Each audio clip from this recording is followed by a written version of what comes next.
মধ্যপ্ৰাচ্যৰ মহাযুদ্ধৰ খবৰ আন এক গুৰুত্বপূৰ্ণ খবৰ মধ্যপ্ৰাচ্যৰ মহাযুদ্ধখনৰ ইৰাণৰ বিৰুদ্ধে ইজৰাইল আৰু আমেৰিকাই চলাই থকা সামৰিক যুঁজখন অন্ত পেলোৱাৰ বাবে এফালে শান্তি আলোচনাৰ কথা ঘোষণা কৰিছে মাৰ্কিন ৰাষ্ট্ৰপতি ডোনাল্ড ট্ৰাম্পে কিন্তু তাৰ মাজতে পশ্চিম এছিয়ালৈ সহস্ৰাধিক মাৰ্কিন সেনা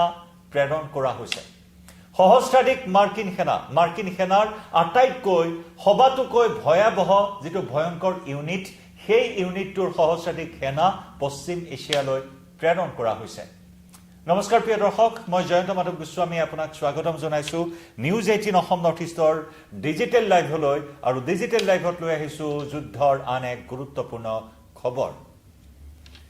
মাৰ্কিন ৰাষ্ট্ৰপতি ডোনাল্ড ট্ৰাম্পে 15 দফীয়া দাবী চৰ্ত ইতিমধ্যে প্ৰেৰণ কৰিছিল ইৰাণলৈ সেই দাবী পোনছাতেই ইৰাণে প্ৰত্যাখ্যান কৰিছে নাকচ কৰিছে সমান্তৰালকৈ ইৰাণে 5টা দাবী উলুটাই আমেৰিকাক দিছে আৰু তাৰ মাজতে কিন্তু যুদ্ধ হাম কটাবলৈ যুদ্ধৰ অন্ত পেলাবলৈ মধ্যস্থতাকাৰী দেশ হিচাপে ইতিমধ্যে ইছলামাবাদ পাকিস্তান তুৰস্ক এই দেশসমূহ আগবাঢ়ি আহিছে সমান্তৰালকৈ মাৰ্কিন ৰাষ্ট্ৰপতি ডোনাল্ড ট্ৰাম্পে ঘোষণা কৰিছে যে শান্তি হ'ব যুদ্ধবিৰতি হ'ব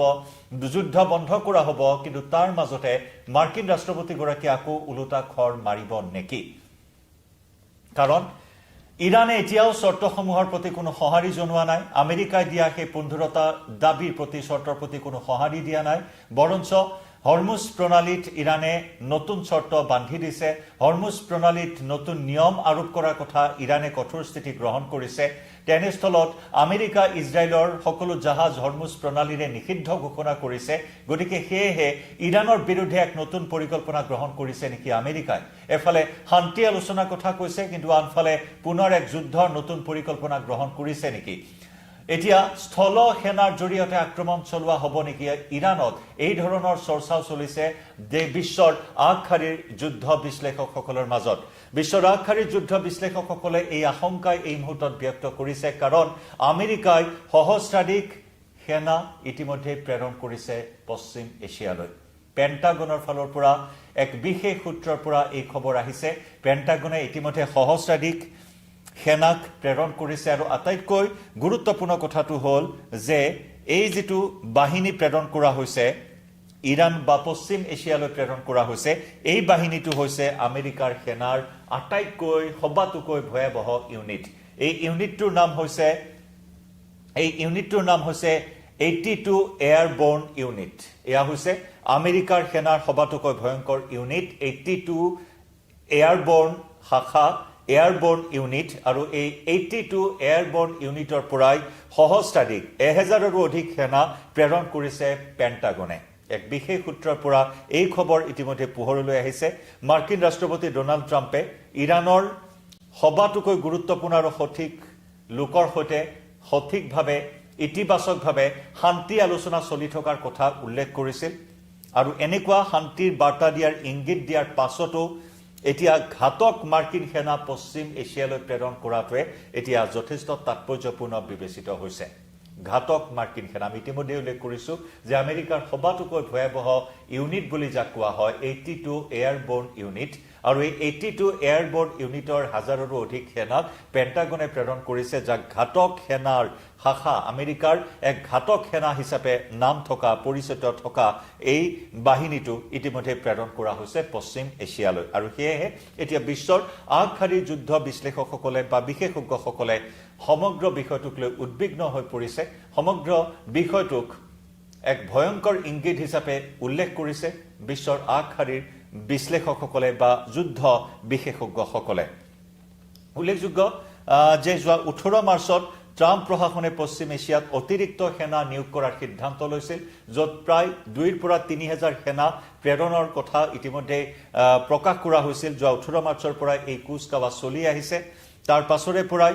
এই আলোচনা তীব্ৰতৰ হৈছিল যে আমেৰিকাই ইৰাণত স্থল অভিযান চলাব পাৰে ইৰাণত স্থল অভিযান চলাই সমগ্ৰ ইৰাণৰ শাসন ব্যৱস্থা উফৰাই পেলাব পাৰে কাৰণ এয়াই হৈছে আমেৰিকাৰ এটা অন্যতম এজেণ্ডা শাসন পৰিৱৰ্তন কাৰণ বাৰে বাৰে হুংকাৰ প্ৰদান কৰি আহিছে যে ইৰাণত যিয়ে সৰ্বোচ্চ নেতাৰ দায়িত্ব নলক কিয় যদি আমেৰিকাৰ পছন্দ নহয় তেতিয়া হলে সকলোজন প্ৰত্যেকজন প্ৰত্যেকজন সৰ্বোচ্চ নেতাকে হত্যা কৰিব আমেৰিকাই এই হুংকাৰ ইতিমধ্যে প্ৰদান কৰিছে আৰু যি হুংকাৰক কেন্দ্ৰ কৰি নেকি আয়াতুল্লাহ আলী খামেইনিৰ দ্বিতীয় পুত্ৰ বৰ্তমান ইৰাণৰ সৰ্বোচ্চ নেতা মুস্তাবা হুছেইনি খামেইনি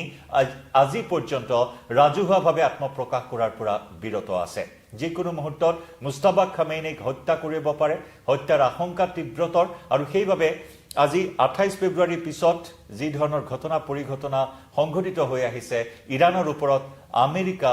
আৰু ইজৰাইলৰ সিংহ গৰ্জন অব্যাহত আছে সিংহৰ গৰ্জন সদৃশ আক্ৰমণ অব্যাহত ৰাখিছে ইৰাণৰ ওপৰত আৰু সেয়েহে মুস্তাবা খামেইনি আজি পৰ্যন্ত ৰাজহুৱাভাৱে আত্মপ্ৰকাশ কৰিব পৰা নাই গতিকে তেনেস্থলত এতিয়া চৰ্চা চলিছে আমেৰিকাই ইৰাণত স্থল অভিযান চলাব পাৰে নেকি যিকোনো মুহূৰ্তত কাৰণ ইতিমধ্যে ইজৰাইলৰ ফালৰ পৰা এনেই পৰিকল্পনা গ্ৰহণ কৰা হৈছে ইজৰাইলে কেৱল এয়াৰ ষ্ট্ৰাইকে নহয় ইজৰাইলৰ ফালৰ পৰা শেহতীয়াকৈ এই কথা প্ৰকাশ কৰা হৈছে যে নৌসেনাৰ জৰিয়তে তিনিওটা বাহিনীৰ জৰিয়তে তিনিওটা সেনাৰ জৰিয়তে স্থল নৌ বায়ু সেনা তিনিওটা বাহিনীৰ জৰিয়তে ইৰাণত আক্ৰমণৰ পৰিকল্পনা কৰিছে ইজৰাইলে আৰু তেনেস্থলত মাৰ্কিন সেনাৰ আটাইতকৈ ভয়াৱহ ঘাতক ইউনিট ৰূপে পৰিচিত সেই 82 এয়াৰবৰ্ন ইউনিটৰ হাজাৰৰো অধিক সেনাক প্ৰেৰণ কৰিছে আৰু সেইভাবে এতিয়া এই বাতৰিয়ে এই আশংকা ঘনীভূত কৰি তুলিছে যে যিকোনো মুহূৰ্তত ইৰাণত স্থলভাগেৰেও আক্ৰমণ চলাব পাৰে আমেৰিকা আৰু ইজৰাইলে ইতিমধ্যে বহু বিশেষজ্ঞই প্ৰশ্ন কৰিছে যে যদি শান্তি আলোচনা আগবাঢ়িছে ট্ৰাম্পে কোৱাৰ দৰে ট্ৰাম্পে দম্ভালি মাৰি যেহেতু উল্লেখ কৰিছে যে শান্তি আলোচনা ইতিবাচক দিশত সঠিক দিশত আগবাঢ়িছে গতিকে তেনেস্থলত সেনা প্ৰেৰণৰ প্ৰয়োজন কি এই প্ৰশ্ন উত্থাপন কৰিছে ইতিমধ্যে বিশেষজ্ঞসকলে বিশ্বৰ সচেতন লোকসকলে শান্তিকামী জনতাই এই প্ৰশ্ন উত্থাপন কৰিছে আমেৰিকাক যে যদি শান্তি আলোচনা আগবাঢ়িছে তেতিয়াহলে পশ্চিম এছিয়ালৈ এই বৃহৎ বাহিনী প্ৰেৰণ কৰাৰ উদ্দেশ্য কি বা প্ৰয়োজন কি অৱশ্যে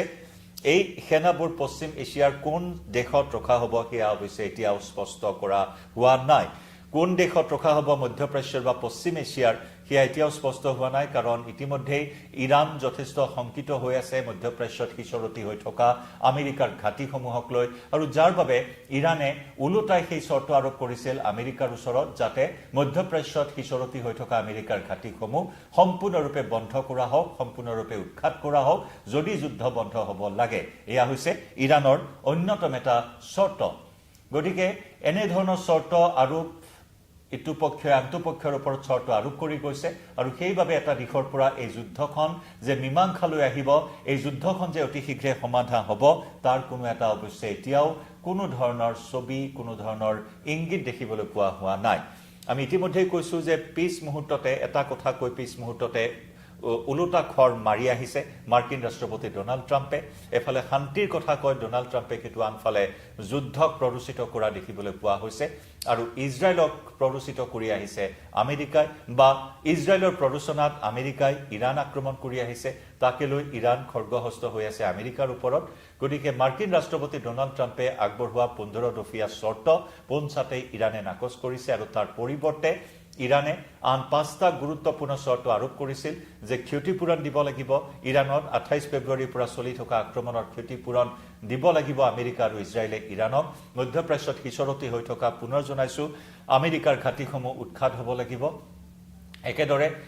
হৰমুজ প্ৰণালীক লৈ নতুন নিয়ম নতুন নিৰাপত্তা বিধি নতুন সুৰক্ষা বিধি বান্ধি দিয়া হৈছে আৰু সেই সুৰক্ষা বিধি মানি অন্যান্য দেশসমূহে যি নেকি ইৰাণৰ শত্ৰু নহয় সেই দেশসমূহে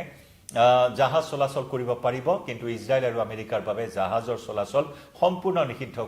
ঘোষণা কৰিছে ইৰাণে একেদৰে বাণিজ্যিক জাহাজ চলাচলৰ ক্ষেত্ৰত ইৰাণক শুল্ক আদায় দিব লাগিব এনে ধৰণৰ চৰ্ত আৰোপ কৰিছিল ইৰাণে গতিকে এই বিষয়সমূহক লৈ কৰবাত সমীকৰণ মিলা নাই কৰবাত নিমিলা অংক আকৌ মাৰ্কিন ৰাষ্ট্ৰপতি ডোনাল্ড ট্ৰাম্পে যেহেতু সময়ে সময়ে হকিয়াই আহিছে কোনো দেশৰ সহায় নালাগে কাৰণ আমেৰিকাৰ ৰাষ্ট্ৰপতিগৰাকীয়ে মিত্ৰ দেশসমূহৰ পৰা সহায় বিচাৰি এক প্ৰকাৰ মূৰৰ ঘাম মাটিত পেলাইছিল যাতে হৰমুজ প্ৰণালী মুক্ত কৰিব পৰা যায় যদিও বা একাংশ দেশে প্ৰথম অৱস্থাত সঁহাৰি জনোৱা নাছিল তাৰ পৰৱৰ্তী সময়ছোৱাত Britain France Germany Italy Japan কেইবাখনো দেশে আগবাঢ়ি অহাৰ কথা উল্লেখ কৰিছিল যদিও কোনো দেশেই কিন্তু হৰমুজ প্ৰণালীৰ পিনে জাহাজ আগবঢ়াই নিবলৈ সাহস গোটাব পৰা নাই গতিকে তেনেস্থলত হৰমুজ প্ৰণালী কেতিয়াবা কৈছে অকলেই দখল কৰিব অকলেই মুক্ত কৰিব আমেৰিকাৰ সেনাই সৰ্বশ্ৰেষ্ঠ গতিকে আন দেশৰ প্ৰয়োজন নাই, আন দেশৰ সহায়ৰ প্ৰয়োজন নাই। গতিকে তেনেকুৱা ধৰণৰ সমীকৰণ এটা কৰিয়েই এতিয়া আমেৰিকাৰ সেনাবাহিনীৰ সবাতোকৈ ভয়াৱহ ঘাতক যিটো শাখা, ঘাতক যিটো ইউনিট, 82 এয়াৰবৰ্ন ইউনিটৰ সহস্ৰাধিক হাজাৰৰো অধিক সেনাক এই উদ্দেশ্যেৰেই এতিয়া পশ্চিম এছিয়া দেশে প্ৰেৰণ কৰিছে নেকি? এই বিষয়টোক লৈ উদ্বিগ্ন বিশ্বৰ এতিয়া যুদ্ধ বিশেষজ্ঞসকল বা বিশ্বৰ শান্তিকামী জনতা। প্ৰতিটো আপডেট আমি লৈ আহিম যুদ্ধৰ। এই মুহূৰ্তত ডিজিটেল লাইভৰ পৰা বিদায় ল'ম।